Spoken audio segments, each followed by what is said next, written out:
Seja bem-vindo ao Rcast, onde o direito encontra a estratégia. E hoje eu estou aqui para falar de reforma tributária, um tema extremamente relevante, atual.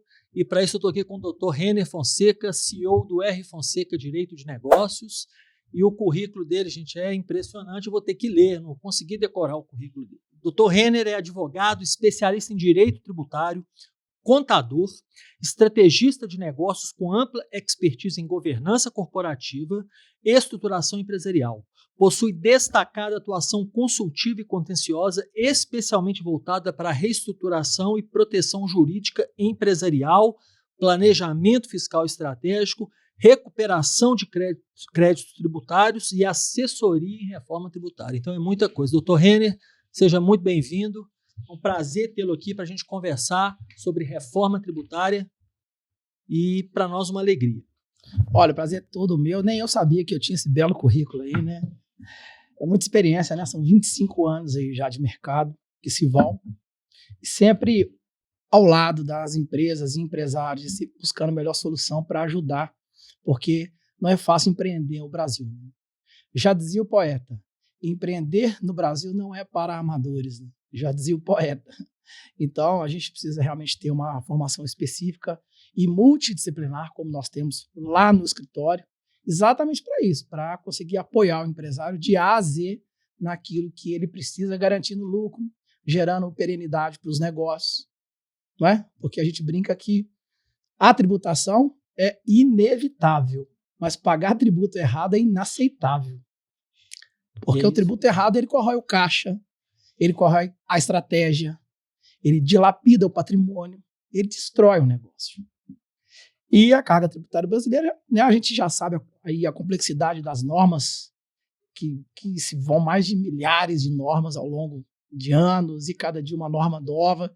Então o empresário fica um pouco perdido, né? Nosso papel, então, é desmistificar essa história, trazendo aqui uma linguagem simples, objetiva, direta e falando a língua que o empresário entende, que é o financês. O financês é a língua do empresário. É uma língua internacional. Em qualquer lugar do mundo que você falar o financês, ele vai entender e vai gostar, não é? Doutor Renner, é engraçado falar disso porque assim, é desafiante ser empreendedor no Brasil. E além de todos os desafios que a gente tem de mercado, de produto, tem essa questão da carga tributária, que é um fantasma para os empresários. E a gente sempre ouve falar assim, a carga tributária no Brasil é alta, a carga tributária no Brasil é impraticável. Uma pergunta que ela pode parecer óbvia, mas eu acho que todo mundo um dia já se fez essa pergunta. A carga tributária no Brasil, ela é realmente alta? Ela é muito alta. Ela é muito alta, mas ela não é a maior do mundo e nem está entre as maiores do mundo. É alta, é difícil medir essa carga e eu vou explicar por quê. Olha só, imagina só. A indústria compra matéria-prima, insumos de um fabricante qualquer. Que seja agroindústria, que seja aço, transformação, qualquer indústria, né, qualquer negócio que vende a matéria-prima para uma indústria. Ali já tem uma carga tributária embutida no preço. Perfeito. Que é possível medir. Essa primeira etapa é possível medir. Essa carga tributária, ela vem junto com o preço de compra dessas matérias-primas para a indústria, que já suportou o ônus da carga tributária, que já pagou o preço dessa carga tributária. A indústria vende para o distribuidor, normalmente. Ali já tem uma outra carga tributária envolvida. Mais um dinheiro, mais um valor que está dentro do preço. O distribuidor, muitas vezes, revende para o varejista, que também já tem mais uma etapa, que já tem mais uma carga tributária embutida, escondida, silenciosa. E o varejista vende para o consumidor final, que é quem realmente absorve essa carga tributária, é quem paga o preço. É o consumidor, é quem paga esse preço. Então, oficialmente, a carga hoje é em torno de 32%. A carga tributária total em relação ao PIB é de 32% em média. Dados oficiais de 2024. Mas nunca é só isso, né? Nunca é só isso, porque não tem como medir essa carga entre um elo de uma cadeia para o outro elo. Entendi. Porque a forma como é o sistema hoje, via de regra, o tributo ele não é recuperado na próxima etapa. O que eu paguei na etapa anterior não é recuperado, não é aproveitado na próxima etapa. Então fica um tributo sobre o tributo, imposto sobre imposto, via de regra. Há exceções para isso, mas são muito complexas. Mas a regra geral é essa hoje. E é engraçado, né? Porque assim, o tema reforma tributária ele é quase que inimaginável. A gente nunca imaginou estar vivendo esse momento. Esse tema sempre foi falado, mas de fato acho que nunca o empresariado ou quem atua na área técnica de fato acreditou que ela saísse do papel. E ela saiu. Uma parte saiu. E o que tem, Renner, aí nos bastidores dessa reforma tributária? Tem costura política? Tem algum jogo de interesse? Tem lobby? Tem um desejo legítimo do legislador de realmente simplificar? O que está aí escondido? O que a gente não está vendo? Porque está parecendo bom demais para ser verdade. Eu acho que tem um pouquinho de cada coisa do que você falou. Por quê? O sistema tributário atual ele é pensado para ser dentro de um sistema federalista. O que é isso? União, estados e municípios. Perfeito. Cada um tem a sua fatia do bolo tributário. Então, os municípios cobram os tributos que eles são devidos, o estado cobra o tributo que lhe é devido, a União lhe cobra o tributo que é devido. Então, uma parte é exclusiva desses entes e uma parte é comum entre todos eles. A verdade é que ninguém quer perder uma fatia do bolo. Ninguém quer abrir mão disso. E a forma como nós temos hoje, a União Federal fica cada vez mais forte, porque a maior fatia do bolo fica para ela. É claro que ela também tem os maiores custos de manter a máquina pública, o federal, né, os servidores públicos, os órgãos públicos, etc. E é por isso que se fala tanto nesse peso da máquina administrativa. É exatamente esse peso. Falando de uma linguagem empresarial, é o custo fixo. Entendi. É o custo fixo, é a despesa fixa. Esse é o custo da máquina administrativa. E os tributos são a principal, né, para não dizer a única fonte de arrecadação tributária ou de arrecadação financeira. Então cada ente ele não quer abrir mão do seu dinheiro, porque tem a questão política. Tem altruísmo aí, né? Ninguém quer ser bonzinho com o empresário, ajudar a sociedade. Isso é um pouco de conversa. Né? Eu não acredito nisso. É uma coisa que deveria existir chamada justiça tributária. Perfeito. Que é uma melhor distribuição dessas rendas, dessas aplicações do produto que vem dos tributos.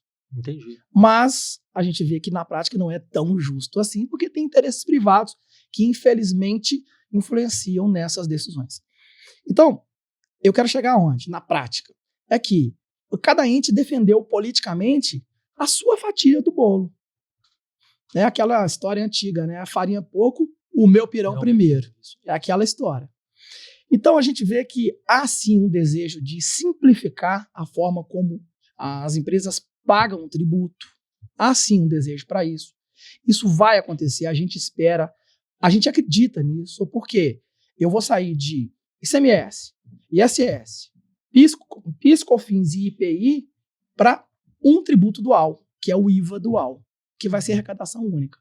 Então a tendência é melhorar, a gente espera que vá melhorar, mas a gente sabe que em se tratando de Brasil, tudo pode acontecer. Entendi. E além da carga tributária, efetivamente, uma coisa que a gente não lembra, mas que existe, é o custo, o esforço que o empresário tem que ter para cumprir essa carga tributária. Então, são contadores, são profissionais da área fiscal, profissionais da área de custos. Sim. Então, a gente esquece que também tem isso. Ou seja, além de termos uma carga tributária alta, como você bem trouxe, existe o custo de cumprir as obrigações fiscais, ou seja, não é simplesmente pagar o tributo, ou seja, quanto mais carga tributária, quanto mais complexa ela é, mais esse empresário tem que gastar em equipe, em software, para poder fazer frente, para poder cumprir. Por isso que tem essa discussão danada, né, daquele medo que alguns empresários têm de não sair do Simples Nacional. Porque ele sabe que vai ter esse custo de ter um escritório de contabilidade mais bem preparado, talvez alguém internamente. Isso faz sentido? Isso é verdadeiro? Olha, faz sentido sim. Por quê? Vamos pensar, União Federal, Estado, que seja município, qualquer ente tributante, ela só sabe o que eu tenho que pagar de imposto com base naquilo que eu informo, que a empresa informa. Uhum. E essa informação, ela é baseada nas tão chamadas obrigações acessórias. São SPEDs da vida, SPED fiscal, SPED não sei o quê, que são essas obrigações que, normalmente, o contador tem que gerar informações baseados na contabilidade e na movimentação financeira da empresa. E um errinho aí é fatal, é crucial. Entre pagar imposto da forma certa ou pagar mais imposto do que seria devido. Foi isso que você comentou um pouco no início, né? A tributação é inaceitável. Agora é errado. Pagar errado é inaceitável. E aí o empresário, às vezes, ele está distante desse contador, ele não tem uma assessoria, às vezes, né, interna, da equipe interna, e é natural que ele esteja distante do contador, porque ele, às vezes, enxerga ali realmente só uma obrigação fiscal e vai virando uma bola de neve. Sim. A parte tributária de uma empresa, ela é tão importante quanto a parte financeira, a parte comercial, a parte de produção. Exatamente, a produção é igualmente importante. Porque senão você faz um trabalho bem feito em casa, né? Assim, o para casa bem feito em casa, mas na hora de pagar o tributo, você paga mais. E aí já era. E é natural, porque assim, como empresário, eu fico pensando, é um tema chato, é um tema árido. Nenhum empresário quer estar envolvido nisso. Nenhum empresário quer estar sabendo quanto que pagou, quanto que deixou de pagar. É claro que a economia tributária ela é vista com bons olhos, mas isso não é um tema que motiva o empresário. Né? Isso não é atrativo, isso não é relevante diante, por exemplo, dele pensar numa estratégia comercial, num novo produto, numa otimização de uma linha de produção. Então é natural, né, que o empresário ele se distancie e só descubra que está pagando errado depois de muito tempo. O que o empresário ele precisa pensar é o seguinte, que esse é o bolso dele. Entendi. O lucro dele vai embora nessa hora. É um ralo. Escoa o dinheiro nessa hora. É uma das formas, é claro, né?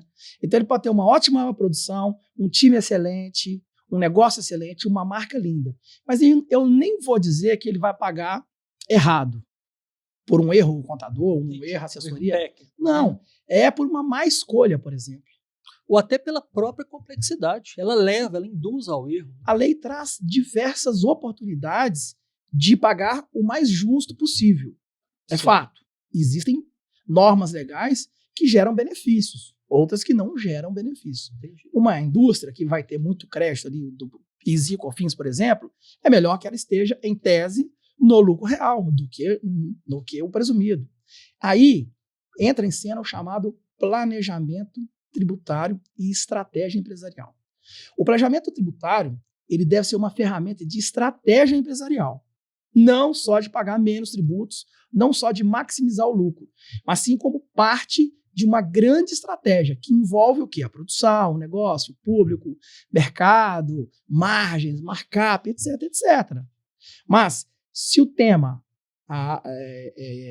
ali, o pagamento de impostos, se o tema não estiver na mesa, as partes não vão olhar para isso. E aí vão seguir um fluxo automático, vão ali o regime que é mais seguro, que é menos risco em tese, porque aí a contabilidade muitas vezes entende que o cliente não tem organização interna para isso, sim, mas com a reforma tributária isso tem que mudar. Essa mentalidade tem que mudar. É muito simples. Os tributos que vão nascer agora, eles vão ser basicamente lucro real em termos de IPI, ISS, ICMS, PIS e COFINS, que vão ser substituídos pelo IVA dual. Nós vamos falar um pouquinho mais à frente aqui sobre essa mudança. E agora está fazendo muito sentido ouvir que, né, assim, um escritório de advocacia com abordagem multidisciplinar faz muito sentido, porque não tem como, pensando assim, no país que a gente vive, a gente fazer um planejamento tributário apenas sobre a ótica do direito. Não. Fica muito raso, né? Não tem como. Se você não levar, por exemplo, como é que eu não vou levar em consideração o crescimento das vendas para o planejamento tributário? Então, se o escritório de advocacia ele não entender de diretrizes comerciais, fica um trabalho raso, fica um trabalho incompleto. Né? Exatamente. O olhar precisa ser para finanças, contabilidade, mercado e produto, isso tudo embalado em uma boa estratégia empresarial. E um pouco de governança quando couber, né, doutor? Porque Sim. a governança corporativa antigamente era um tema assim, muito voltado para grandes empresas, mas o que a gente tem visto hoje é que cabe em qualquer empresa. Cada vez mais. Né? Cada vez mais. E agora vamos falar um pouco mais assim, de forma específica. Assim. Lei Complementar 214/25. O que de fato assim... O que muda? Eu sei que essa pergunta é difícil de ser respondida porque é muita coisa. Mas se você pudesse elencar assim, alguns pontos principais assim, para a gente, para quem nos ouve, para o empresário que nos segue, que nos acompanha, o que ele tem que, o que vai afetá-lo assim com essas principais mudanças? Se pudesse escolher aí 3 principais mudanças, o que seria assim mais relevante nessa nova lei? Olha, pergunta difícil porque o tema é complexo, novo e ninguém domina completamente o tema ainda. Então a gente vai buscar aqui falar explicando o direito e não dando aula de direito. Nós vamos explicar o direito, né, de uma forma simples e falando a linguagem do empresário. Os tributos federais, PIS, COFINS e IPI, vão ser substituídos pela CBS, Contribuições sobre Bens e Serviços. CBS. Guarda essa sigla, é uma sopinha de letrinhas. Vou até anotar aqui. CBS. Ok? O ICMS e o ISS, que são estadual e municipal, vão ser substituídos pelo IBS, Imposto sobre Bens e Serviços. IBS mais a CBS formam o IVA dual. Por que dual? Porque são os 2 entes. Na verdade, os 3 entes juntos, né? A CBS mais IBS. IBS, Estado e municípios, e CBS, Federal, União Federal. Tá? A história do bolo aí, né? Das fatias do bolo. Exatamente. Então, esse recolhimento, ele vai ser feito de uma forma unificada, somando a alíquota do IBS mais a CBS. Então, vai ser um recolhimento único de IBS mais o CBS. Para uma alíquota ou sob uma alíquota de referência nacional, que será fixada pelo Senado Federal. Para quê? Para ter uma alíquota uniforme em todo o território nacional. Entendi. Então, ICMS, por exemplo, vai caber lá dentro do IBS. IBS. Certo? IBS. Você não acha que essa discussão que tem em torno da guerra fiscal, você acha que com isso ela acaba de fato ou a gente só está mudando, trocando as 6 por meia dúzia? Vai acabar essa história da guerra fiscal entre os estados com o IBS? Olha, não sei, mas tem algumas dicas aí para a gente entender. IBS ele vai ter uma alíquota única que vai ser formada por 2 alíquotas, do ente municipal e do ente estadual, ou seja, estados e municípios. A alíquota ela é em torno de 18,7%. Essa é a alíquota de referência de hoje que se espera. Certo. Né? Mais uma alíquota de CBS de 9,3%, chegando no total de 28%. Essa é a alíquota de referência de hoje. Entendi. Que pode mudar até 2033, quando vai estar uma reforma tributária plena, ou full, ou completa, como nós estamos falando. Porque ela é faseada. Eu vou falar um pouquinho mais disso para frente aqui. Então, dizer que vai acabar a guerra é uma resposta perigosa. O que eu posso dizer? É que eu vou ter uma lei única em todo o território nacional. Já é bom. Eu vou ter uma alíquota de referência em todo o território nacional. Já é bom. Mas cada estado e cada município pode aumentar ou reduzir essa alíquota. Ou seja, na prática existem aí pressupostos que podem fazer com que essa guerra fiscal acabe ou diminua, mas se não houver uma vontade política de fato, ou seja, o ente estadual continua tendo o poder de atrair empresas para o seu estado, driblando ou lidando com alíquotas maiores ou menores. Aí a lei traz uma coisa que, a meu ver, é boa, que é a chamada tributação no destino. Hoje, os impostos eles são pagos na origem, aonde está a empresa e não aonde está o consumidor. Após a reforma plena, vigente, isso muda. Isso passa a ser, o tributo passa a ser devido aonde estiver o consumidor. No município onde vai estar o cliente. No estado onde estiver o cliente. Então é correto eu pensar que a discussão que a gente tem em torno do DIFAL, né, o diferencial de alíquota do ICMS, que é exatamente fruto dessas operações, ele também deixa de existir com a reforma tributária, justamente partindo desse pressuposto que você está trazendo. É correto a gente pensar assim? É correto pensar isso. Acaba o DIFAL e também acaba o chamado ICMS-ST, o maior vilão, o maior que é um fantasma de todo empresário. É o DIFAL e o ST. O DIFAL, às vezes, também pega muita gente surpresa, porque quando o empresário ele faz a venda, ele não imagina que o governo da Bahia ou de São Paulo, um empresário mineiro, por exemplo, que vende para o estado da Bahia, não imagina que ele vai ser surpreendido com uma guia de DIFAL. E acontece. Acontece muito. E aí entra-se numa guerra fiscal.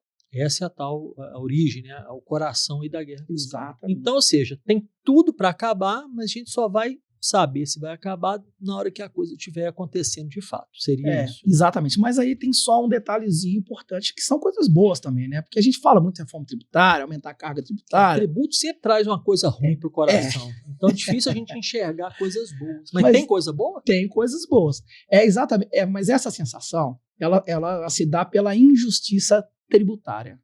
Porque o princípio, o norte maior, é que haja uma justiça tributária, uma boa distribuição dessa renda que vem de onde? Pagamento de impostos. Okay.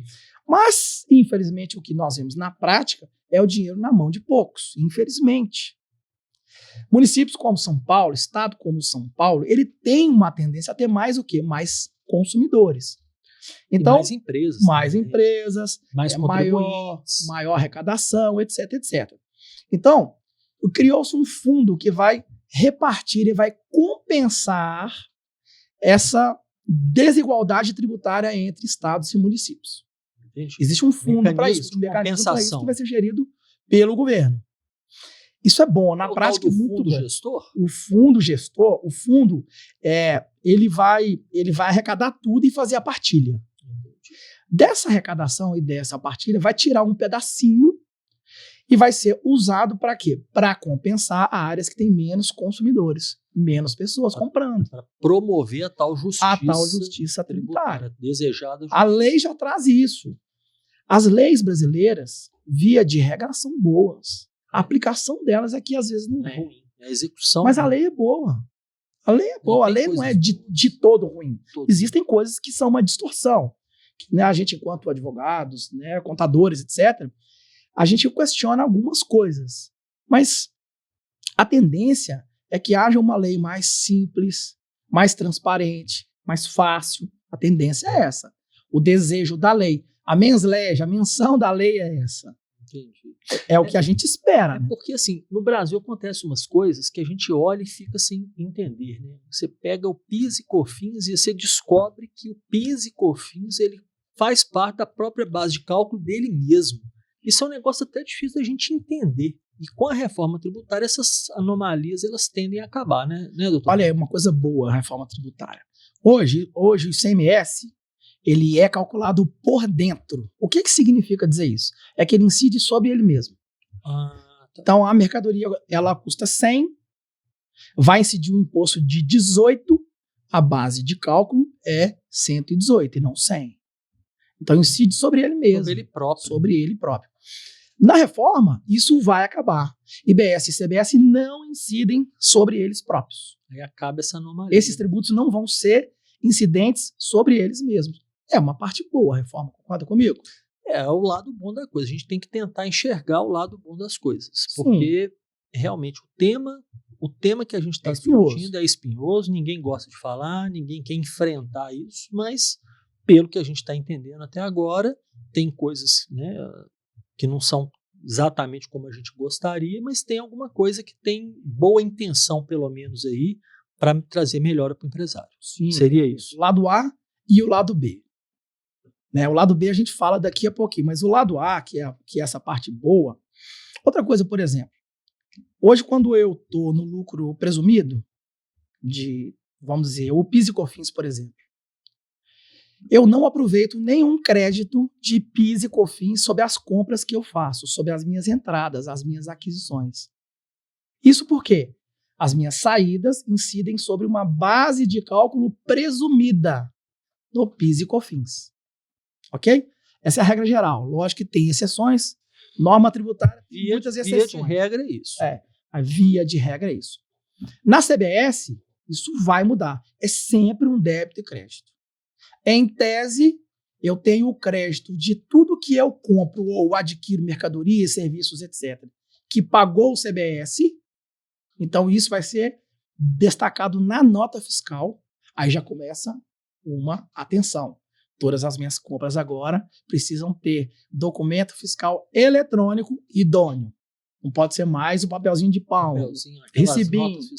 O caixa 2 agora, ele gera prejuízo. Entendi. Eu vou pagar sem nota. Quanto é? Perde o sentido, né? Maravilha, mas você não tem um crédito. Então porque você quem não tinha crédito não preocupava com isso. Não preocupava. Agora todo mundo vai preocupar. Via de regra, sim. Eu vou falar um pouquinho sobre Simples Nacional e outras exceções aqui. Então, voltando ao tema. Eu compro mercadorias para revender.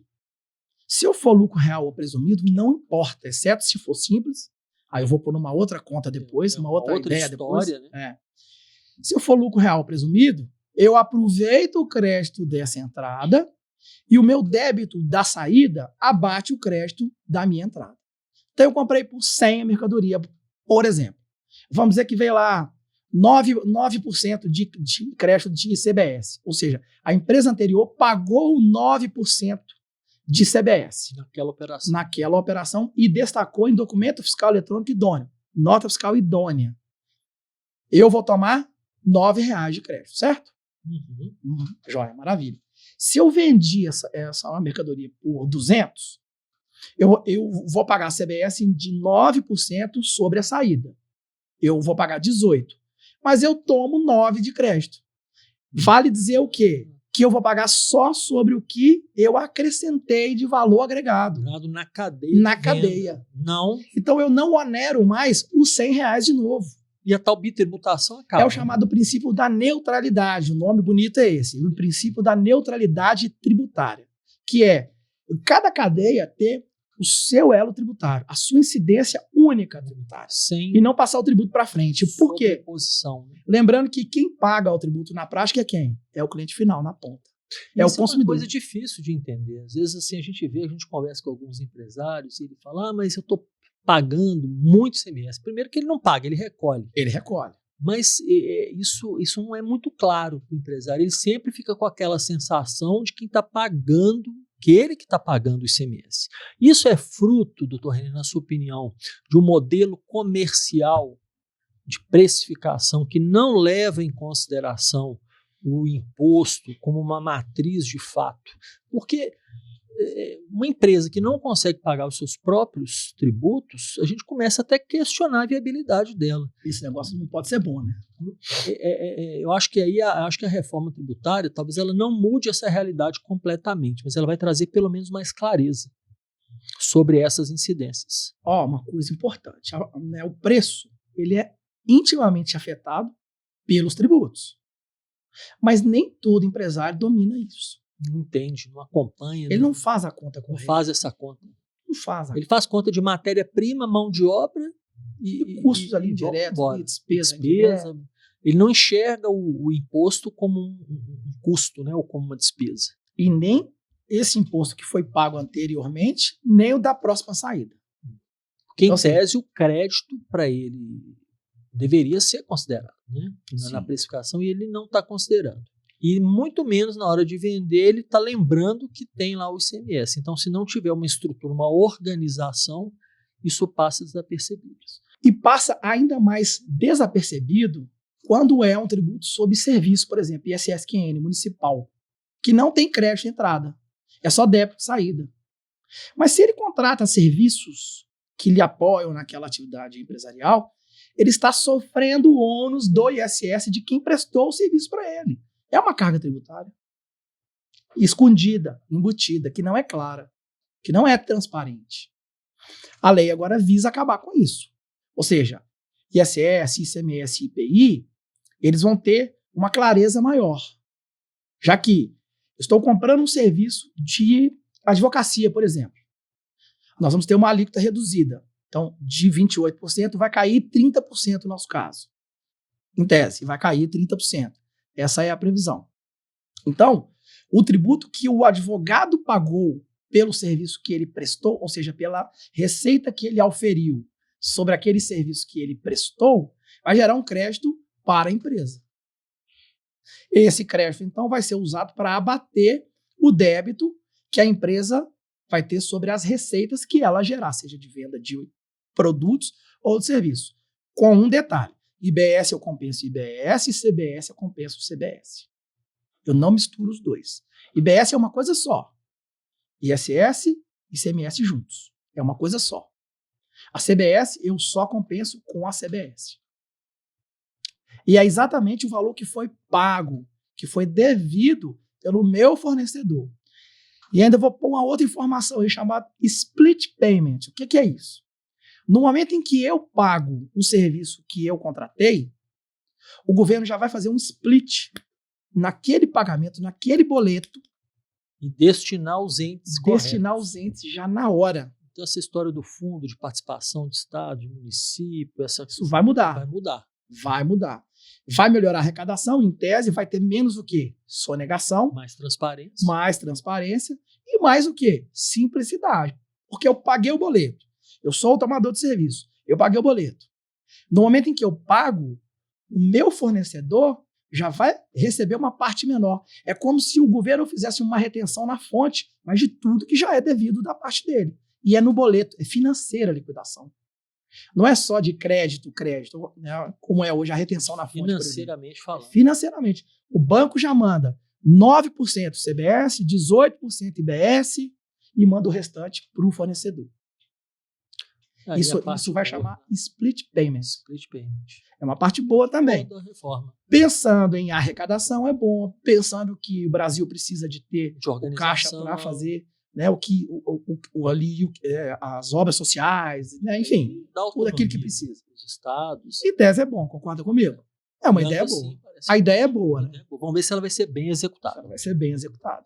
Doutor Renner, e como que a reforma tributária vai impactar empresas de portes diferentes? Tem variação? Tem diferença? Tem diferença.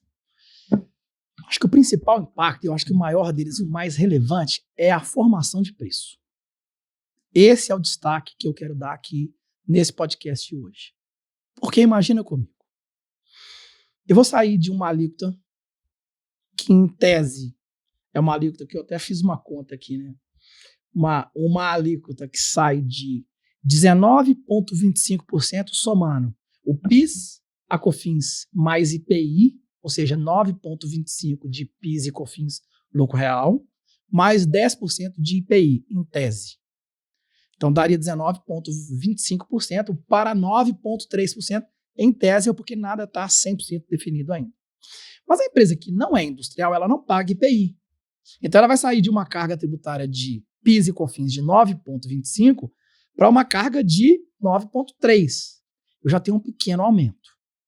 Ok? Beleza. Tá bom. Só que essa empresa, ela, ao tomar o crédito de PIS e COFINS, ela aproveita esse crédito na saída. Então, agora vamos pensar em CBS. Ela continua tomando esse crédito, com algumas exceções. Empresas do Simples, por exemplo, que for um fornecedor de uma empresa do lucro real, não gera crédito para a empresa do lucro real, exceto se a empresa do Simples apurar a CBS e IBS por fora da guia do Simples, que é um outro ponto que eu vou falar para frente. O primeiro impacto, então, é na formação de preço, porque eu preciso olhar não só para frente, ou seja, para as minhas saídas e qual a tributação que eu vou sofrer sobre a minha receita de venda de bens ou de serviços, mas também para as minhas matrizes de crédito das minhas compras. Vamos pegar um exemplo hipotético. Eu sou uma empresa do Simples Nacional. A Vale compra de mim. A Vale precisa do meu crédito. Se eu não apurar IBS e CBS por fora, ou a Vale não vai comprar de mim, ou vai abaixar meu preço. Isso faz com que empresas que antes não pagavam ISS, que incide sobre serviço, ou que não pagavam ICMS, que incide sobre mercadorias e serviços, elas vão pagar as duas coisas juntos. Se a sua empresa hoje é uma empresa de serviços apenas, ela não paga ICMS, ela vai passar a pagar 18,7% de IBS, mesmo não tendo mercadorias. Se você olhar que a alíquota de ISS-QN, que incide sobre serviço, é em média de 5%, a 4% a 5% entre um município e o outro, ele sai de uma carga de 5% para 18%. Isso impacta muito o preço. Por quê? A base de cálculo da IBS e da CBS é o valor da operação. O valor da venda do produto ou o valor da prestação do serviço, que é chamado operação, lato sensu falando. Isso quer dizer que o que é na prática? Que eu preciso olhar para a minha matriz de crédito e para os meus clientes, para os meus mercados e entender o quanto eu vou pagar na minha saída e o quanto eu vou ter de crédito para ajustar a formação de preço. Eu corro o risco de subir demais meu preço e perder competitividade, ou corro o risco de não subir o preço e perder em quê? Em margem de lucro. Em grana, em caixa, em lucro, que é o que mais importa na empresa. Isso faz com que a gente tenha que ter uma atenção muito importante sobre o compliance fiscal, sobre o conjunto de regras que tem que ser observado. Na prática, vai morrer o Caixa 2. O Caixa 2 vai ter que morrer, porque o Caixa 2, em uma empresa que não precisa de crédito, beleza, vai lá. É errado, eu tenho impacto contábil, eu tenho impacto financeiro na informação financeira, mas eu não tinha impacto aonde? Tributário. Então, uma empresa do Simples, ou presumido, que não apurava débito e crédito de ICMS ou de PIS/COFINS, quando ela comprava com um Caixa 2, ou seja, pagando por fora sem nota, isso, em tese, aumentava a margem dela, concorda? Em tese, aumentava, mesmo sendo errado. Agora, ela precisa desse documento fiscal eletrônico idôneo, que é o termo que usa a lei, ou seja, nota fiscal, para utilizar o crédito dessas aquisições de bens e de serviços. Então, essa história de que o meu mercado só compra se for sem nota, no meu mercado só funciona se for sem nota, se eu não tiver Caixa 2 eu quebro, essa história vai precisar acabar com o advento da reforma tributária. Então, nós podemos pensar, doutor Renner, que da mesma forma que a governança corporativa ela foi desmistificada como sendo uma coisa só para grandes empresas, nós podemos pensar também que a reforma tributária vai trazer a reboque aí uma necessidade das empresas prestarem atenção em compliance, não só compliance fiscal, mas compliance de um modo geral. Isso vai ser algo que vai ser, vamos chamar assim, um efeito colateral da reforma tributária? A maior parte das empresas brasileiras são pequenas e médias. Isso para não falar os MEIs, né, os empreendedores individuais que estão ali sem uma forma. Então, elas são pequenas. A maior parte é pequena e média. A maior parte mesmo é pequena no Brasil. E uma empresa, normalmente, ela nasce pelo esforço de vida do empreendedor, que tem ali uma ideia, que quer inovar e que quer atender a demanda de alguém do mercado, algum setor, algum segmento. Então, o cara que conserta geladeira. Vamos pensar, o cara faz conserto de geladeira. Ele monta uma empresa, um CNPJ, para que ele pague menos imposto. Para que ele pague menos imposto e para que ele possa emitir uma nota fiscal, e ter um nome, uma marca, um site, um perfil na rede social. Mas ele não se prepara para ser empresário. A empresa, neste caso, ou a pessoa jurídica, neste caso, o CNPJ, neste caso, ele serve para quê? Para arrecadar o dinheiro do serviço que ele presta com esforço pessoal, às vezes com uma pequena equipe ajudando. Na maior parte dos casos, empresas familiares. É um parente, um filho, a esposa, um marido, um sobrinho, um primo. E essa empresa, então, ela não se prepara para essa guerra que é ser empresário no Brasil. Isso quer dizer o que na prática?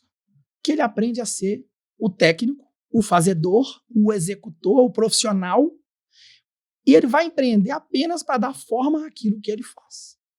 Então, esse é o primeiro passo em montar um CNPJ, em constituir um CNPJ. Depois disso, se ele quer crescer, ele fala, poxa, agora eu preciso contratar pessoas. Agora eu preciso ter pessoas que me ajudam a fazer o que eu faço, em maior escala. Aí ele começa a pensar em ser o quê? Empresário. Nessa hora, ele enfrenta barreiras. Barreiras de quê? De governança e de compliance. E vamos pensar a governança não como manuais, regras, normas, etc. Nada disso. Vamos pensar a governança como uma metodologia de gestão de negócios. Uma forma de gerir negócios que foi validada mundialmente.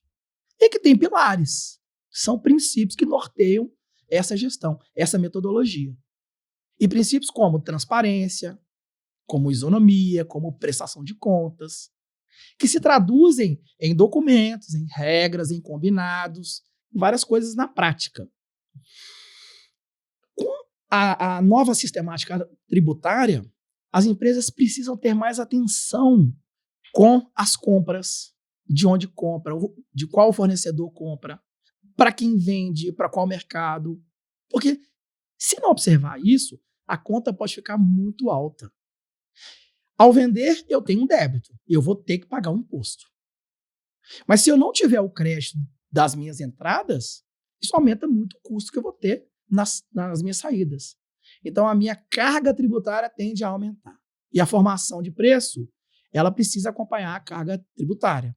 Então, meu preço, ele fica o quê? Muito alto. Aquelas empresas que vendem para outras empresas, ou seja, B2B, elas vão ter um impacto um pouquinho menor. Por quê? Eu aumento o preço, mas eu mando o crédito para o meu cliente. As empresas que vendem B2C, ou para o cliente final, ou para pessoas físicas, a pessoa física não vai tomar esse crédito sobre a minha venda para ele. Então, eu vou aumentar meu preço e a pessoa física lá, o cliente final, não vai ter o benefício de apropriar o crédito. Aí surge o quê? A necessidade de reinventar os negócios. A necessidade de revisar a estratégia, agregação de valor ao negócio, agregação de valor à marca, o posicionamento. O planejamento estratégico nasce como uma grande força para suportar os efeitos da reforma tributária. Então, aí você, empresário que nos acompanha, 3 dicas importantes. Planejamento estratégico, governança corporativa e compliance agora. Então, são temas que vão ter que ser melhor observados e você vai ter que dar atenção inevitavelmente para isso. São 3 pilares fundamentais. Governança corporativa como modelo de metodologia de gestão de negócios. O compliance fiscal para atendimento às normas e para aproveitar os melhores benefícios tributários que a lei te permite aproveitar. E planejamento estratégico para embalar tudo isso. É aquela máxima. Uma empresa que não sabe onde quer chegar, qualquer caminho serve. A empresa precisa ter uma visão definida, uma missão definida e, acima de tudo, estratégia para alcançar essa visão, para sair de um ponto A, chegar ao ponto B com a maior inteligência possível, com a maior eficiência. O termo aqui é buscar eficiência tributária. Por quê? A tributação é inevitável, mas pagar tributo errado é inaceitável. Isso corrói o caixa, isso corrói o lucro. E aqui nós não estamos só falando sobre dinheiro, é sobre patrimônio, é sobre vida, é sobre tempo, é sobre liberdade financeira do empreendedor, do empresário. Que em última instância, na última linha, no final do dia, a empresa precisa de quê? Lucro e caixa, com perenidade. Esse é o trabalho que tem que ser buscado. Essa é a inteligência que tem que ser dada para a gestão tributária do seu negócio, para que a sua empresa tenha o maior lucro possível, com a menor carga tributária possível, durante o maior tempo de vida possível, que é a perenidade dos negócios. Doutor Renner, nesse cenário aí da reforma tributária, de tudo que a gente já conversou hoje, uma curiosidade ela surge naturalmente, assim, na prática. Se a gente pudesse pegar um setor da economia, o que de fato está acontecendo e vai acontecer com setores específicos da economia? Porque no Brasil a gente está acostumado a ver situações de determinados tributos beneficiarem um determinado setor, tem isenção para um, não tem para outro, é um programa específico aqui, é uma lei Pérsia ali, é um ICMS, um IPI diferenciado para a indústria automobilística. Na reforma tributária, tem algum setor assim da economia que você acha que merecia assim, a gente conversar um pouco sobre, até para quem nos ouve entender melhor o que está por vir de forma prática, forma real? Eu vou dar um passo para trás e explicar um pouco melhor essa história. Nós vamos ter a alíquota de referência nacional. Essa alíquota, ela vai sofrer algumas reduções já previstas em lei para alguns setores. Os serviços de saúde, por exemplo, vai ter uma redução de 60% dessa alíquota. Por quê? Porque o cliente final normalmente é quem? É o usuário final. É uma pessoa física. É uma pessoa física. Um paciente. E se eu aumento o preço demais, eu tiro o acesso dele à saúde. Essa é a lógica pensada. Então, alguns setores vão ter reduções na alíquota de referência. Outros setores vão ter regimes específicos, como o combustível, por exemplo. Não vai ter IBS e CBS em toda a cadeia. Vai ter só lá no primeiro elo da cadeia, da refinaria para a distribuidora. Vai ter só este primeiro elo tributado. Os demais elos não sofrerão a incidência tributária. Por uma questão de quê? Controle nacional sobre esse insumo que influencia em tudo em nossa vida. Nos alimentos, nos nossos bens, no serviço, em tudo. O combustível influencia em tudo. O combustível subiu. O diesel subiu tudo no Brasil. Verdade. Não é, concorda? É verdade. Assim como o dólar também sensibiliza muita coisa. Certíssimo. Entendi. Isso quer dizer, na prática, que a previsibilidade é um fator muito importante agora em termos de reforma tributária. Alguns setores já estão se movimentando e muitos clientes já contrataram assessoria do escritório para isso, para se planejar e entender quais os reais impactos da reforma tributária nas suas operações, nos preços, nas oportunidades, nas ameaças, nos riscos. Muitas empresas já estão fazendo esse trabalho. E se você ainda não fez, o seu concorrente já deve estar fazendo. Você pode ter certeza disso. Doutor René, mas a gente ouve muito falar que o marco final é 2032. Sim. Olhando assim, não está muito longe para o empresário se preocupar com isso? Já está na hora, de fato, de olhar para isso? Já passou da hora. Porque 2026 já começa uma alíquota teste pequenininha. E aí começa a ter os dois regimes. Uma alíquota teste pequenininha que vai servir de crédito também. Então não vai ter impacto financeiro. 2027, 28, começa a CBS. Um pouquinho menor do que ela seria devida completa. Mas já começa, aí já acaba o PIS/COFINS e o IPI. Porém, o grande segredo é o seguinte: os créditos de PIS e COFINS que eu tiver acumulado até 31/12 de 2026, eles vão servir para pagar a CBS em 2027, 28 em diante. Aí eu já deixo uma sugestão e uma dica. A empresa precisa se planejar e se programar para gerar o maior número de créditos aproveitáveis de PIS e COFINS até 31 de dezembro de 2026. Porque depois não vai ter mais crédito, é só débito. Então, pelo que você está nos falando, o empresário que nos ouve, que nos acompanha, já está atrasado. Já, vamos dizer assim, já há muito por fazer, e eu fico pensando aqui que até a revisitar os modelos comerciais, estratégias de crescimento, planejamentos operacionais e estratégicos. Então, essa sensação de que está longe, que não precisa se preocupar, ela é enganosa, porque posso não ter um impacto mês que vem no tributo, mas para eu virar uma operação, para eu encerrar uma filial, por exemplo, que é uma coisa que talvez a reforma tributária vai revelar, é a necessidade societária de eu fazer uma releitura societária, uma filial não vai fazer sentido mais, até um determinado produto e serviço talvez deixe de fazer sentido sobre a ótica da reforma. Então, por isso, além da questão que você bem colocou dos créditos, está mais do que na hora de começar a pensar nisso e, de fato, na prática, colocar. Agora, se a gente pudesse pensar, por exemplo, numa empresa que, por hipótese aqui, faz locação de equipamentos, como é que essa empresa se comporta nesse novo ambiente de reforma tributária? O que ela já tem que estar pensando agora? O que ela já pode começar a se organizar? Porque a gente tem muitos empresários que nos acompanham desse segmento. O que eles podem, de fato, pensar sobre esse tema reforma tributária? Eu vou falar 2 casos práticos que são clientes do escritório, ok? O primeiro caso é uma empresa que loca bens e equipamentos para grandes indústrias. Loca equipamentos para obras, etc. Até então, essa empresa não pagava imposto sobre serviço, sobre o ISS-QN. Não tinha incidência do ISS-QN, muito menos do ICMS, porque não tinha a venda de mercadorias, né? Falando assim, genericamente falando. A partir de 2027, essa empresa já começa a pagar a CBS. Então sai o PIS/COFINS, que hoje eles pagam sobre lucro presumido uma alíquota de 3,65% sobre faturamento, e entra uma alíquota de 9,3% em tese de PIS e COFINS. Então, se essa empresa não tiver crédito aproveitável sobre as aquisições que ela faz, e essa empresa não faz muitas aquisições, ela compra mercadoria, ela compra um bem, por exemplo, um trator. Ela não compra trator todo mês. Ou, né? Uma máquina, sei lá, martelete. Ela não compra martelete todo mês.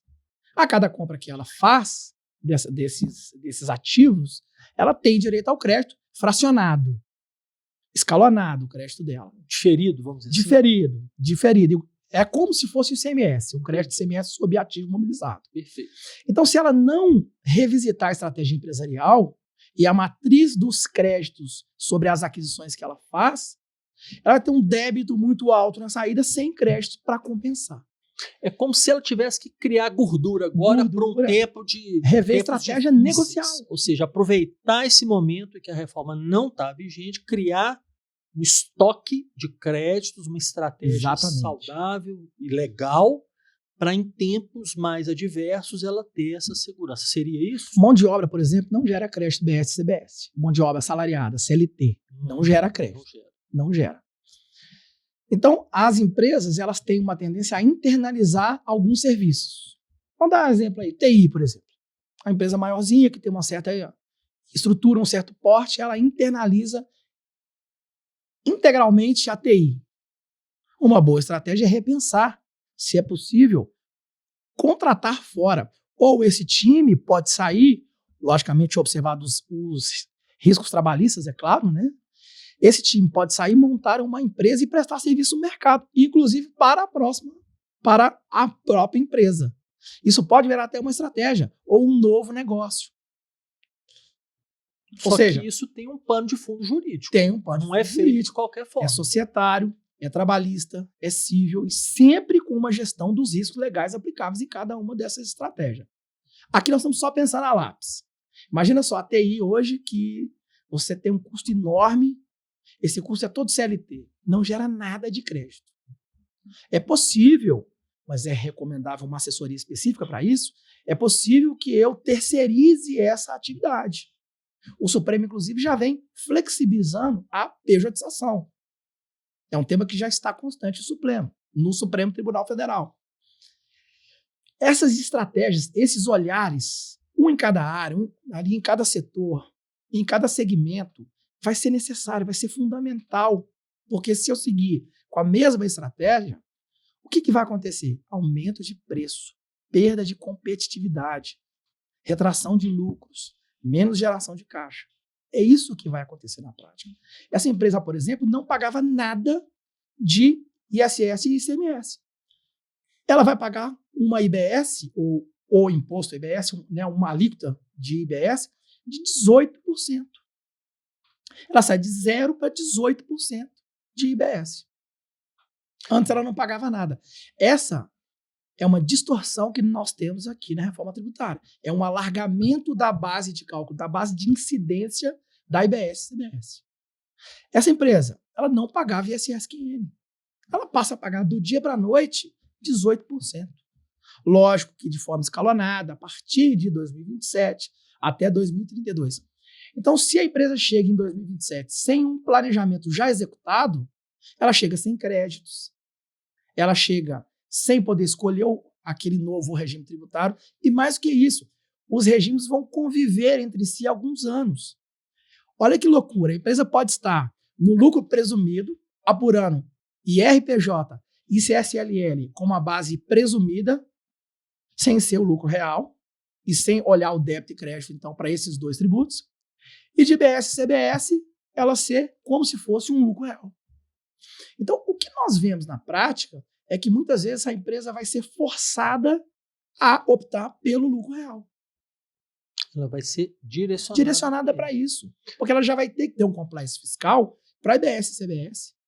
Porque senão a conta vai ficar muito alta. A conta não fecha. Ainda tem o custo operacional. Imagina o empresário manter uma estrutura contábil, financeira e fiscal para dois regimes diferentes, né? Nesse momento aí de transição, pelo que você está falando, é como se eu tivesse em dois regimes ao mesmo tempo. É mais ou menos quando a gente troca de sistema, que a gente fica um tempo ali usando dois ERPs para testar, para ver se está. Seria mais ou menos isso. Mais ou menos isso. Duas apurações diferentes, obrigações acessórias diferentes. O contador precisa estar muito atento ao que a empresa precisa, a melhor estratégia tributária e sempre estar apoiado por uma boa estratégia jurídica, porque não é só o tributário, é o societário, é o trabalhista, é o civil.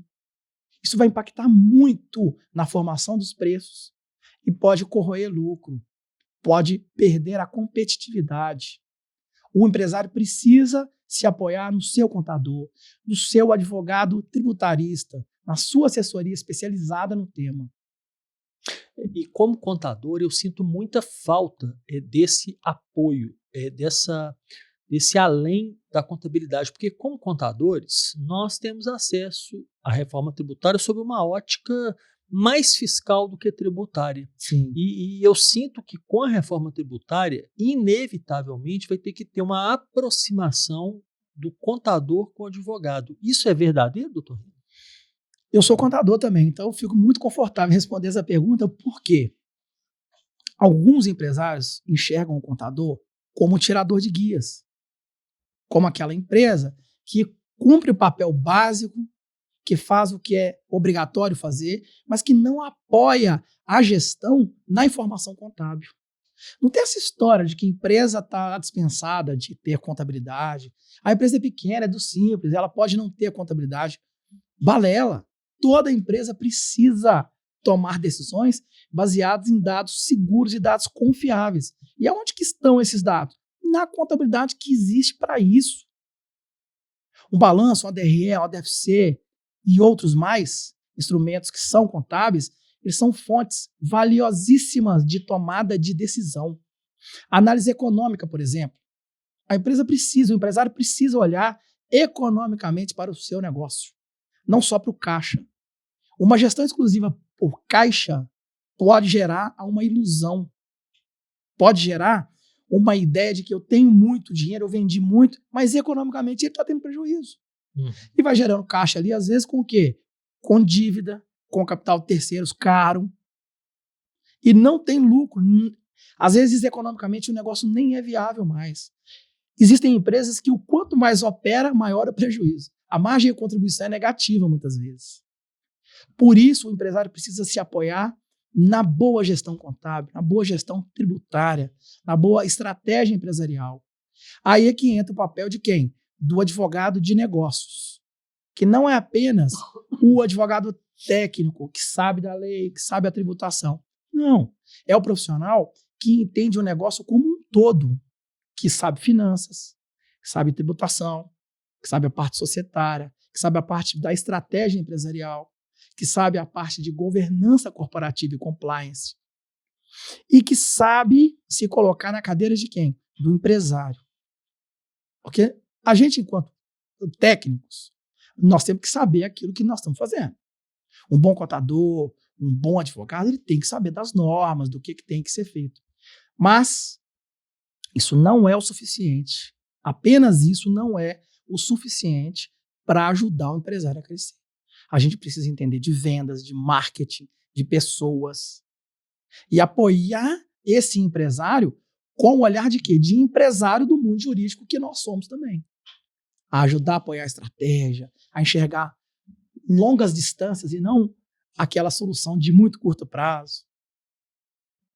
Tá certo. Então, você contador que nos acompanha, fica aí mais uma dica do Dr. Renner. É preciso um alinhamento com uma visão jurídica para haver um complemento entre fiscal e tributário.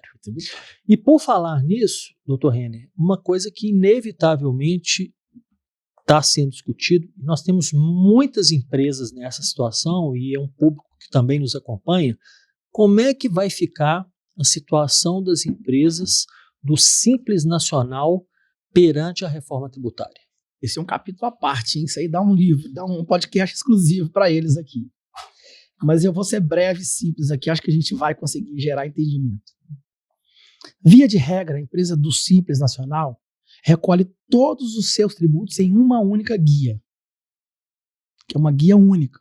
Então tem lá impostos de município, ISS, impostos de estado, ICMS, e os federais, imposto de renda, a CSLL, o PIS e a COFINS. Essa é a regra geral. Porém, essa empresa, se ela vender para uma outra empresa um serviço ou um bem, essa outra empresa só vai aproveitar o crédito desta operação se a empresa do Simples recolher a IBS e o CBS por fora. O que isso quer dizer? Que a empresa do Simples, que se mantiver como está hoje, ela corre o risco de ter ou seu preço reduzido porque ela não vai gerar crédito, ou ela vai perder mercado, ou ela vai ter que fazer o quê? Recolher IBS e CBS por fora com risco de aumento da carga tributária. Novamente, o que volta para a mesa? Planejamento tributário. Um planejamento exclusivo para a reforma tributária, inclusive. Será que é viável que eu fique no Simples? Por que eu estou no Simples? É muito comum chegar empresas para a gente do Simples Nacional para fazer regime especial de CMS em Minas Gerais. E aí ela tem que sair do Simples. E quando a gente vai ver, ele já alcançou receitas e limites que a alíquota já está mais alta do que o lucro presumido ou até mesmo o lucro real. Ele está pagando mais tributo do que pagaria no lucro presumido ou no lucro real. Estar no Simples já não é uma vantagem, só que ele não sabe. Nem sempre é vantajoso. Eu vou te dar exemplo, muito comum. A empresa começa a operação hoje. Não, eu vou começar agora, eu quero começar no Simples. Aí ela já fatura R$400 mil no primeiro mês. É como se ela estivesse faturando 4 milhões e 800 no ano para fins de definição de uma alíquota. A alíquota dela vai lá para o topo, já vai lá para o máximo. Então nem sempre é vantajoso o Simples. É preciso o quê? Escolher o melhor regime tributário. Escolher a melhor estratégia empresarial. Sempre olhando para o seu público, para o seu cliente e nas suas compras e nas suas aquisições. A empresa do Simples, ela precisa fazer um para casa e entender. Se ela vai vender para o cliente final, pessoa física, ela não vai ter impacto em IBS e CBS. Tranquilo. Mas se ela vende para outras pessoas jurídicas, ela precisa entender se essa outra empresa vai exigir dela o crédito dessa compra de bens ou de serviços. Então, o empresário que nos assiste, que é do Simples Nacional, não se iluda de achar que a reforma tributária não vai te alcançar. Ela vai te alcançar. E é preciso olhar para isso para saber se estar no Simples ou não estar no Simples define entre existir e não existir. E agora é o momento, né, doutor Renner, de olhar para isso. Não é esperar ano que vem, daqui 1 ano, 2 anos, não. É olhar para agora. Você, empresário, que tem uma empresa no Simples Nacional, precisa olhar 3 pilares que vão te atingir sobre a reforma tributária. Você, empresário de uma empresa do Simples Nacional, precisa observar 3 pilares que vão te atingir com a reforma tributária. Para quem você vende, de quem você compra e qual o seu preço. Básico. E não dá para esperar chegar 2027 em diante, que já está em vigor uma parte da reforma tributária. Porque senão, no mínimo, 1 ano você vai recolher muito mais tributo do que você precisaria recolher. E como eu digo, a tributação é inevitável, mas pagar tributo errado é inaceitável. A estratégia começa hoje, desde já, porque eu não posso mudar via de regra, eu não posso mudar o meu regime de tributação no meio do ano. Mas se eu não me preparo agora, não olho para a minha estratégia empresarial, para o meu público, para o meu fornecedor e para o meu preço, eu não consigo fazer a melhor escolha em janeiro de 2026. Que é a grande janela de oportunidade para geração de créditos de PIS e COFINS. É a grande janela de oportunidade. 2027 em diante já entra a CBS. Eu já preciso ter uma boa matriz de créditos, uma boa estratégia empresarial, uma boa estratégia empresarial. Um modelo comercial novo, melhor, uma nova precificação. Estrutura de produto, de serviço. Treinamento de times comerciais. Redefinição do seu compliance fiscal. Governança. Um novo olhar para a sua contabilidade que passa a ter uma atenção ainda maior, como já deveria ter sempre, mas se torna muito mais necessário do que antes. Uma boa estratégia de negócios, de mercado, de produto, de preço. Muitos negócios vão deixar de existir em função disso. É muito forte isso. Então, muita atenção aí à reforma tributária, não só como uma questão de melhorar ou piorar a carga, mas de definir entre sucesso e fracasso, existir e não existir. Lucro e prejuízo, geração de caixa ou dívida e por aí vai.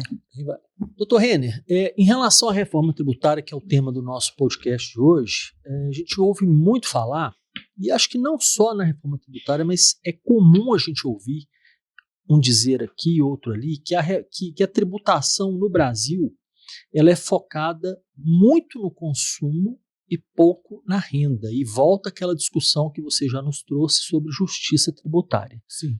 Isso é verdade? Com a reforma tributária isso muda, fica igual, não vai ser afetado? O que a gente pode discutir e falar e que já se conhece sobre consumo e renda, tributação sobre consumo e renda? Essa reforma que nós estamos falando aqui hoje, ela é uma reforma sobre o consumo. Ela não incidiu ainda sobre a renda nem sobre o patrimônio. Mundialmente, tributa-se 3 grandezas: renda, patrimônio e consumo. Ok? Renda, imposto de renda, pessoa física, pessoa jurídica, por exemplo. Patrimônio, IPTU, IPVA e outros mais. E consumo, ICMS, ISS, IPI. De forma bem genérica. Uhum. Por que começamos a falar sobre uma reforma tributária sobre o consumo? Porque é o que mais assola o Brasil, é o que mais afeta o PIB. O quanto mais as pessoas consomem bens e serviços, maior a arrecadação tributária. Quanto menos consomem, menor a arrecadação tributária, que é a maior, ou para não dizer a única fonte de renda dos entes públicos. Os governos necessitam do nosso tributo, nosso imposto, para fazer a máquina pública girar. A saúde, a educação, transporte, segurança e outros serviços mais que são prestados na forma como nós escolhemos o nosso pacto federativo. A forma como são organizados Estados, União e municípios.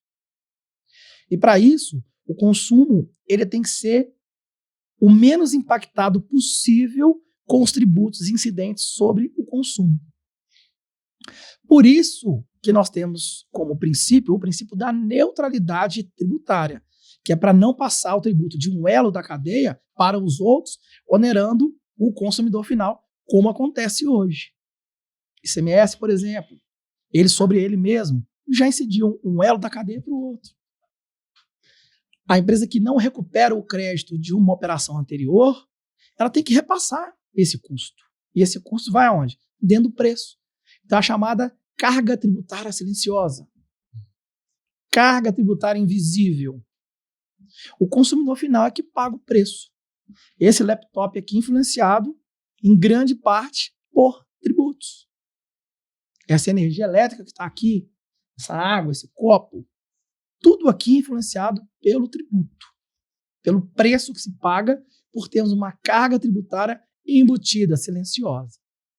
Muitas vezes, só quando a gente viaja para fora e compra um produto, aí vem lá, o preço mais IVA. Estados Unidos, por exemplo, é o preço $10 mais o IVA. Separa bem. Bem transparente. Exatamente. E aqui no Brasil a gente tem o dia sem imposto para poder mostrar isso para o consumidor. É muito comum esses movimentos aqui de protesto no Brasil, onde postos de gasolina, por exemplo, vendem, né, o combustível lá sem os tributos incidentes para demonstrar o quanto a carga tributária ela realmente influencia essa questão. O combustível, por exemplo. A refinaria paga uma alíquota de PIS e COFINS superior a 20% de PIS e COFINS. Os próximos elos, eles são isentos, ou tem uma alíquota zero. Mais corretamente falando, eles têm uma alíquota zero na saída. Então, a refinaria paga mais de 20% de PIS e COFINS, que é o chamado monofásico. Esse PIS e COFINS, ele vem embutido no preço para quem? Para a distribuidora, que vem embutido no preço para o posto. E quem paga esse preço? Nós. Que abastecemos então, só de PIS e COFINS é mais de 20% do preço do combustível. Renner, mas tem o crédito anterior que essa refinaria vai ter. Bobagem. Se dilui. A gente está pagando esse custo. Está dentro do litro combustível que nós compramos no posto. Está lá. Está lá. A carga tributária informada pela nota fiscal, ela é a carga do último elo da cadeia. E os anteriores? Que não aparece. Ninguém sabe. E aproveitando que você tocou nesse assunto, como que a pessoa física, né, vamos falar do consumidor, como é que ele vai ser afetado pela reforma tributária? Ele não vai ser afetado diretamente por normas jurídicas, a tributação, etc. Não vai ser afetado nenhuma regra que aplica-se às pessoas físicas. Mas tudo aquilo que nós comprarmos de bens e de serviços já foi impactado pela reforma tributária. Então, se a empresa não se planejou e não está recolhendo o tributo de forma eficiente, quem vai sofrer isso somos nós aqui na ponta final. Isso pode implicar em redução de venda e, mais uma vez, a necessidade de preparação. A empresa pode perder mercado. Por quê? Porque alguém vai buscar eficiência tributária e vender por um preço menor. O mesmo produto por um preço menor. Aí é a livre concorrência, oferta e demanda e preço. Entendi. Então, apesar dele não ser afetado diretamente, ele respinga no empresário, no preço, na forma de vender, esse contexto todo que você trouxe. O cliente final ele sofre os impactos financeiros dessa reforma tributária. O que a lei deseja é que ele pague o menor ônus tributário possível, chegue nele o menor custo tributário possível. Porque isso aumenta o consumo, que fomenta a economia, faz o crédito girar, que faz a máquina girar. Esse é o desejo da lei. Mas se a lei não for bem executada, o que vai acontecer na prática é um aumento dos preços em função do aumento da carga tributária. Por isso, nós, advogados tributaristas, nós, contadores, a gente precisa estar muito atento a essa estratégia empresarial, a estratégia tributária para maximizar o lucro do nosso cliente. Nós temos que estar muito atento para isso. Porque senão a reforma tributária pode não onerar necessariamente a carga tributária, pode ter casos até que vai reduzir, mas se não houver uma atenção, um olhar para isso, nós temos um problema comercial, um problema de precificação que uma hora ou outra vai ter que ser pensado e vai ter que ser estudado. Exatamente. Nós já estamos fazendo muitos trabalhos de planejamento e assessoria para clínicas médicas. É um setor que talvez pague até menos tributo do que paga hoje. Que vai ser beneficiado. Que pode ser beneficiado. Se bem orientado, se bem preparado. Se bem preparado. Isso porque vai haver uma redução de 60% sobre a alíquota referência. Eu fiz uma conta aqui, acho que vai cair para 11,2% a alíquota. Ela sai de 28% para 11,2%. Só que só isso não resolve. Porque hoje ela paga 3,65%, mais no máximo 5%, 8,65% no máximo. Hoje. Se ela sair de uma alíquota de 8,65% para uma de 11,2%, é um aumento expressivo de carga tributária. Certo? Certo. Mas se ela souber aproveitar uma boa matriz de créditos, o recolhimento efetivo não vai ser de 11,2%. Ele pode ser de 1%, 2%, 3%, 4%, ao passo que ele pagaria 8% de PIS, COFINS e ISS. Veja como a estratégia empresarial pode ser benéfica neste caso. Nós já estamos fazendo diversos trabalhos. Muitas clínicas médicas estão revendo o seu modelo de negócio para aproveitar brechas na lei, oportunidades que a própria lei já traz para reduzir a carga tributária. Novamente, com compliance fiscal, boa gestão contábil, estratégia empresarial, precificação, bons modelos de negócio, governança, boas assessorias técnicas, tributária, jurídica, fiscal, trabalhista, civil, contábil e por aí vai. Então você que nos acompanha aqui da área aí, né, de clínicas médicas e afins, fica aí uma boa notícia e um momento aí de se movimentar em busca de entender como você tem que se posicionar já de forma imediata, né, doutor? Imediata. Não é para o ano que vem, para o mês que vem, não, é para agora. Para agora. Para agora. Ano que vem pode ser tarde já demais. Tarde demais. E aí pode olhar para trás e falar assim, poxa, perdi uma oportunidade. Perdi uma janela de oportunidades. E um outro tema que preocupa e também é muita pauta de discussão é a tributação sobre grandes fortunas, sobre lucro, sobre dividendos, ou seja, toda sorte de temas que não são ligados a consumo, mas também são temas do interesse do empresário, né, de quem está aí assistindo e ouvindo o tema reforma tributária. Já tem alguma coisa palpável que a gente possa falar especificamente sobre lucro e dividendo, por exemplo? O Brasil não é para amadores. Né? Veja só, a gente está falando de uma reforma tributária sobre o consumo, certo? Sim. Só que ali no meio passaram alguns esqueletos, algumas coisas escondidas, como a alíquota progressiva em termos de IPTU e IPVA, ampliação da base de cálculo de IPVA, que são tributos sobre o patrimônio e não sobre o consumo. Passou discretamente, passou silenciosamente. Passou tributos sobre herança e TCMD, ampliação da base de cálculo, escalonamento e progressividade de alíquotas, de acordo com o quinhão, com a herança. Então, quanto maior a herança, maior pode ser o ITCD, que já pode ser de até 8% no Brasil. Já pode ser de até 8%. Via de regra, na média, de 5% imposto sobre herança. Morreu uma pessoa, sobre o patrimônio dela, incide no mínimo 5% à vista de imposto sobre herança. Aí eu já trago também uma outra ideia, que é a necessidade do planejamento patrimonial sucessório. Das famílias se organizarem tributariamente para ter um menor impacto de imposto sobre herança no momento da morte, que é um fato da vida e que vai acontecer. O planejamento ele não é para burlar o fisco, não é para sonegar tributo, é para pagar o menor valor que a lei te permite pagar. Agora, com a vigência da reforma tributária, isso vai ficar muito mais difícil e praticamente impossível. Então, novamente, a hora é agora, o momento é esse. E quando eu falo sobre renda, patrimônio e consumo, eu estou dizendo o seguinte, olha, essa reforma é sobre o consumo, mas existem já projetos de lei e outros projetos mais que já tratam sobre a reforma da tributação sobre a renda e sobre o patrimônio. Já está em vigor, já está em discussão no Congresso Nacional. A tributação do lucro, a gente estaria falando muito mais sobre uma tributação sobre a renda. E aí tem uma distorção do modelo, porque o lucro já foi tributado pela empresa.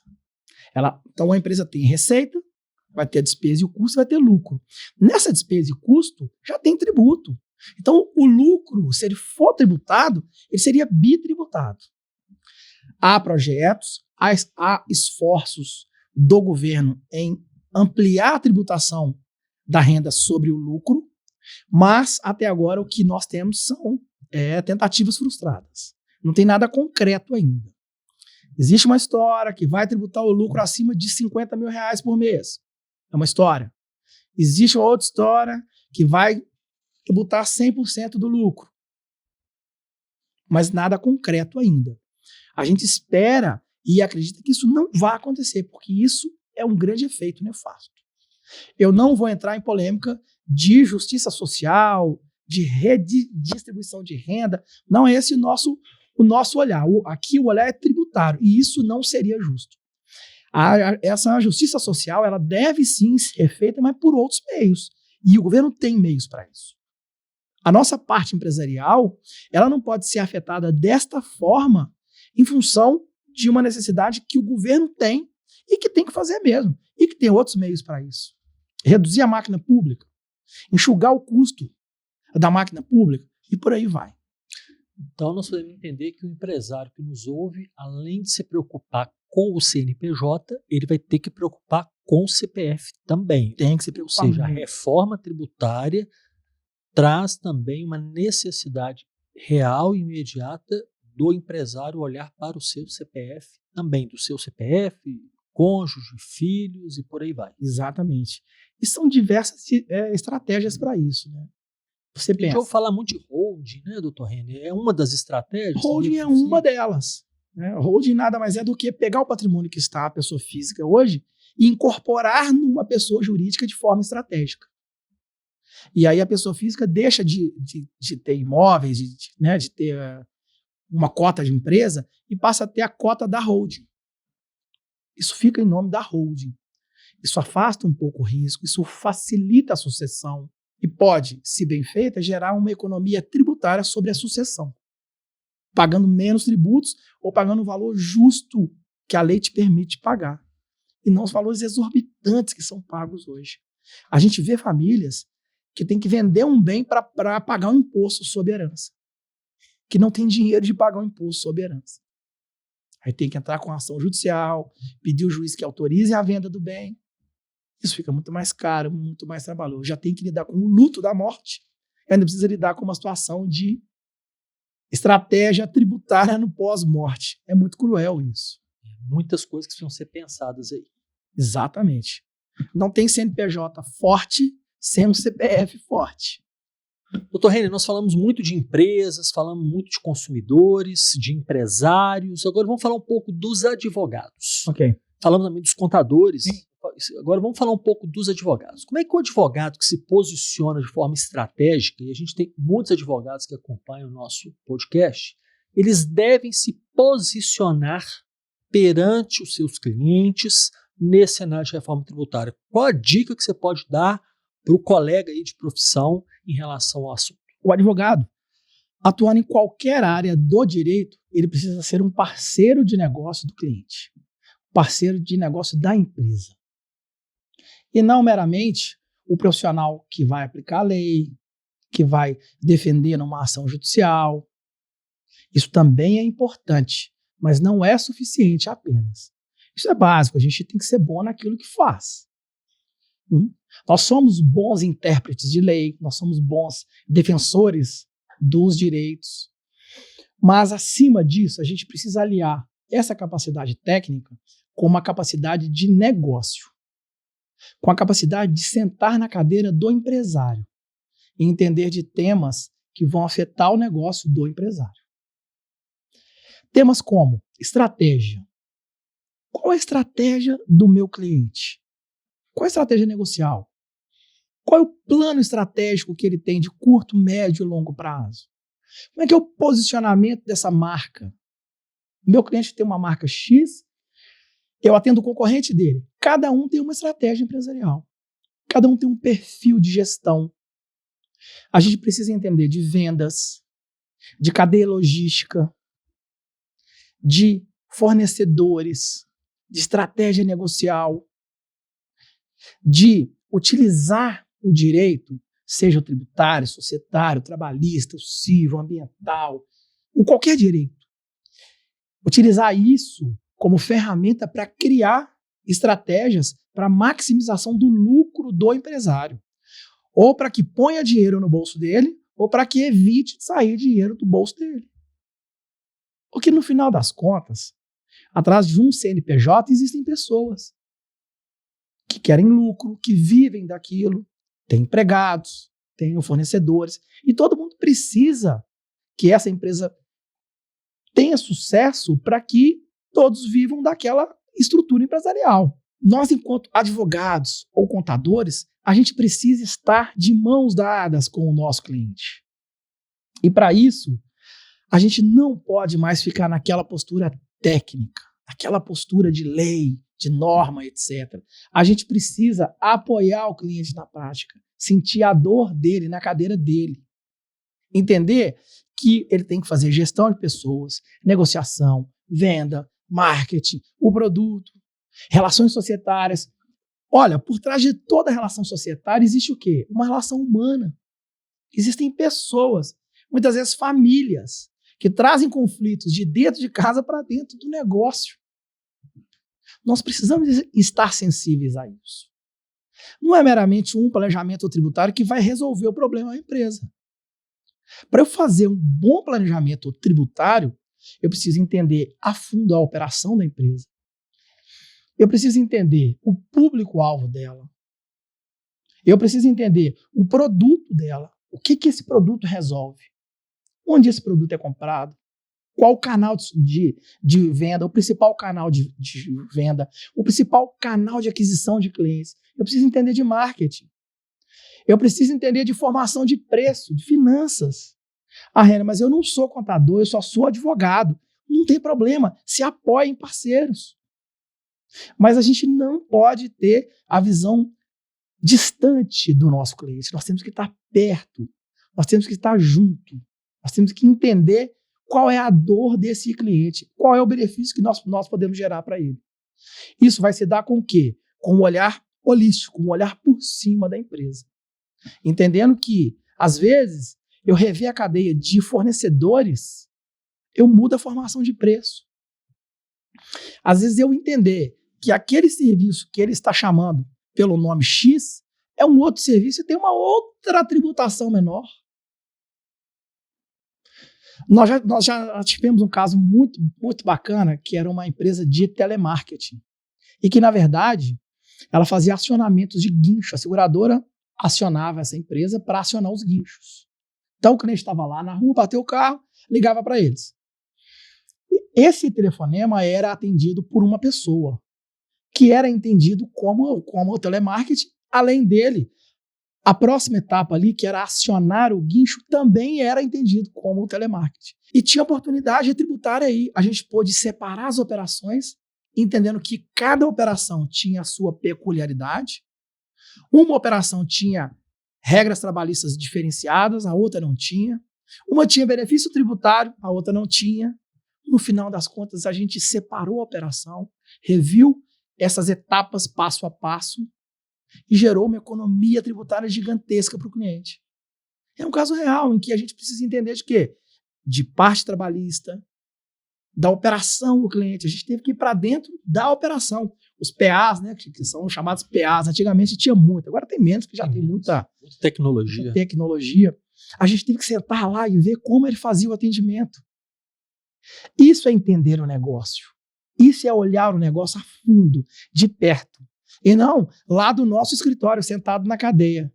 Ou não pegar o contrato social e ver lá, você faz isso, isso é isso. Não. Muitas vezes o próprio contrato social já não reflete mais a realidade daquela empresa. Uma filial existente em um outro estado, às vezes ela é inútil, ou às vezes é necessário para que eu tenha um planejamento de quê? De ICMS hoje, por exemplo. Regimes especiais, carga tributária diferenciada, base de cálculo reduzida. Tem uma série de oportunidades que só olhando o negócio do cliente a gente consegue entender. E você que é advogado que nos acompanha, o Dr. Renner, inclusive, ele tem uma mentoria onde ele ensina advogados a replicar o modelo de negócio que ele pratica lá no R Fonseca. Então fica uma dica, uma fofoca aí de bastidores para quem quiser saber um pouco mais, né, quem é advogado, como se portar. Porque tem que ser, pelo que você falou, Renner, falar menos juridiquês e mais financeiro. Que é a linguagem que o empresário entende. Internacionalmente. Mais do que o inglês. E uma outra questão dentro dessa temática, o R Fonseca ele é reconhecido por ser um escritório multidisciplinar. Ele tem vários profissionais que não são do direito, como contadores, profissionais de tecnologia, se eu não me engano, marketing, RH, vendas e por aí vai. Como que essa abordagem multidisciplinar do R Fonseca ele pode auxiliar o empresário que está nos ouvindo, a empresa que está ali nos ouvindo, para esse momento de entrar efetivamente no movimento imediato para a reforma tributária? Nisso, esse é o nome, entrar em movimento, iniciar as ações. A primeira coisa que nós fazemos é entender o negócio de forma holística, olhar o negócio por cima e reconhecer fundamentalmente o que esse negócio atende às demandas do mercado. A gente entra com o nosso olhar jurídico, sim, mas também contábil, mas também financeiro, mas também estratégico, mas também comercial, para entender onde existem oportunidades de redução da carga tributária daquele negócio.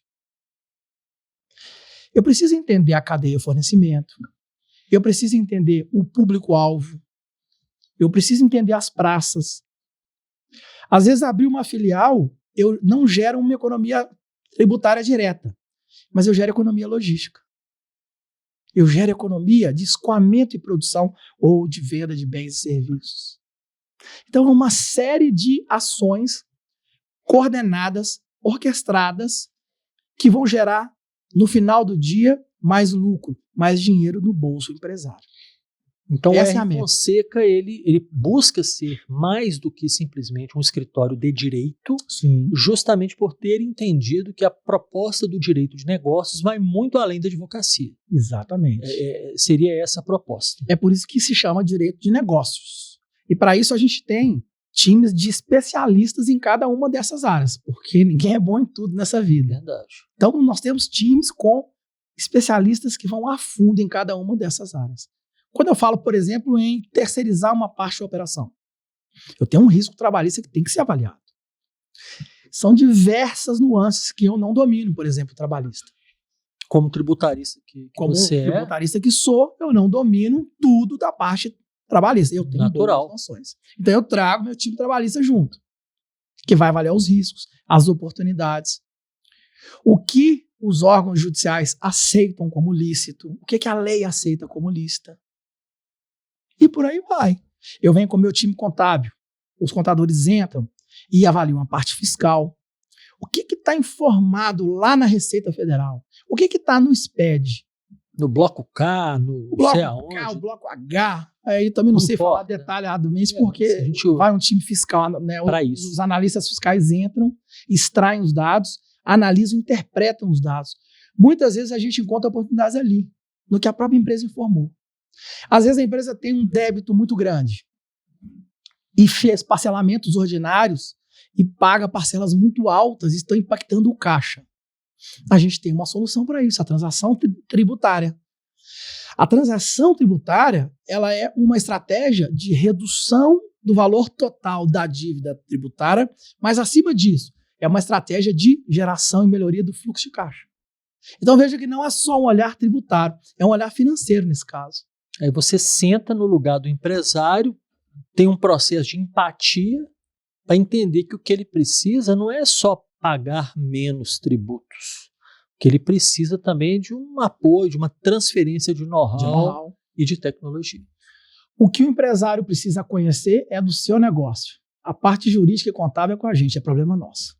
Bom, pessoal, nós estamos chegando aí na reta final do nosso podcast sobre reforma tributária com o Dr. Renner Fonseca. E aí, Dr. Renner, eu queria agradecer mais uma vez o tempo, a disponibilidade. Eu sei que o tempo do advogado é muito escasso. Você que, além de advogado, é empresário também.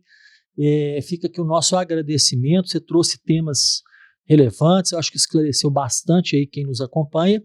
E eu queria deixar um espaço aí para você deixar aí uma palavra final para quem te ouviu e o que mais a gente pode acrescentar aí sobre esse assunto de hoje. Muito bom. Obrigado, Ranilson. O convite sempre muito assertivo. Obrigado.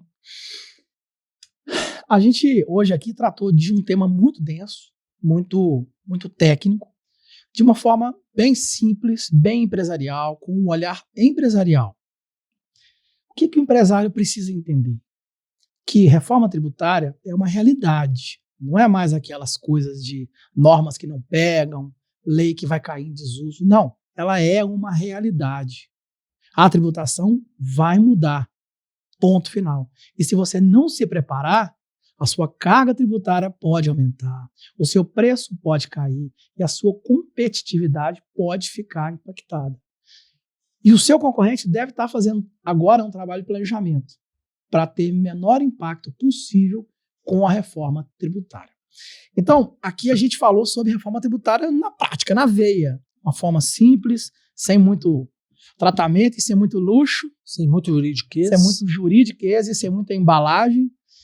para que o empresário consiga entender a complexidade disso e entender que ele pode ter o melhor produto ou o melhor serviço do mundo, mas se ele não tiver uma boa estratégia tributária, dificilmente o sucesso dele vai ser pleno. A palavra que fica aqui, a dica que fica é eficiência na gestão tributária. Buscar o melhor recurso, é pagar o menor tributo possível dentro da lei. É o que a lei já te permite. É quase uma regra, é quase um mandamento. Então você, empresário, você precisa ser bom naquilo que você faz, no seu produto, na gestão da sua empresa. A parte jurídica, a tributária, o contencioso, a contabilidade, você precisa estar muito bem assessorado de especialistas naquele tema. Especialistas que vão te ajudar a encontrar oportunidades dentro desses riscos e dessas ameaças que são a reforma tributária. E o que te trouxe até aqui não é o que te leva ao próximo nível. A gente aprende isso em vários masterminds, em várias comunidades empresariais que nós participamos, e é a maior realidade. Aquele contador, às vezes, que você escolheu, que não quer crescer, que não quer que a sua empresa vá para o lucro real, é um direito dele. E ele não está errado, mas você, empresário, precisa entender se esse é o melhor modelo para a sua empresa. Aquele advogado que só quer entrar com ação, que só quer defender a ação, que não te ajuda a planejar, ele é ótimo, ele é importantíssimo, mas você precisa de outros apoios, de outros técnicos, de outras assessorias também. Como eu disse aqui o tempo todo, a tributação é inevitável, mas pagar tributo errado é inaceitável. Dinheiro não aceita desaforo. E tributação não é só sobre dinheiro, é sobre o seu patrimônio, da sua família, da sua sucessão e da sua liberdade financeira no futuro.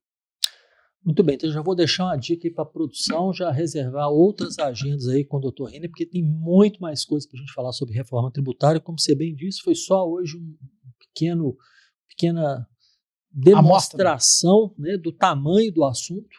E você que nos acompanha, que gostou, compartilhe esse vídeo, nos siga aí nas nossas redes sociais e fique sempre atento, que a gente sempre vai estar trazendo temas relevantes onde o direito encontra com a estratégia.